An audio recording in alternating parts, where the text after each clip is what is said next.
Kia ora, I'm David Chaston with 90@9, brought to you by interest.co.nz. This week, get everything you need to know in 90 seconds at 9 o'clock. With news, it's a week where central banks may have to rescue dysfunctional public policy again. First in the US, there's another Fed policy position review this week on Thursday, and all eyes will be on tapering signals.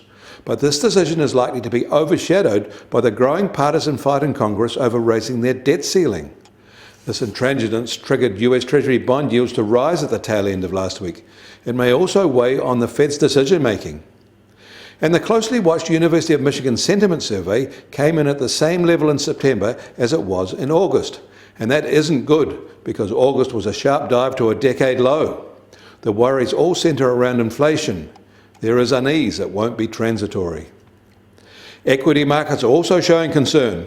While the overall S&P 500 fall in September so far has been 2%, market watchers are eyeing a larger decline than we had in September or October 2020. With the S&P 500 futures indicating a 1.3% fall when Wall Street reopens tomorrow, that would take the loss so far this month to 3.3%, and something market watchers will take seriously, wondering what it signals. And China's central bank also reviews rates this week on Wednesday.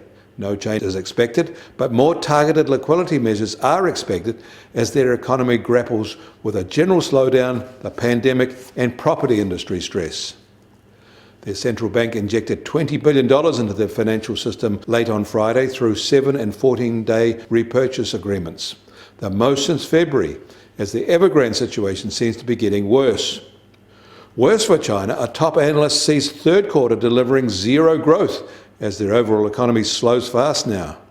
One reason is that their car-making industry is stumbling, and for the same reason the US auto industry is too, a lack of computer chips. Singapore's exports sagged in August by more than expected. And the US Treasury 10-year yield opens today at just on 1.36%, off 1 basis point from this time on Saturday. And the price of gold will start the week at $1,754 an ounce, which takes it back to where it dipped to briefly in mid-August. It wasn't a good week for the yellow metal last week.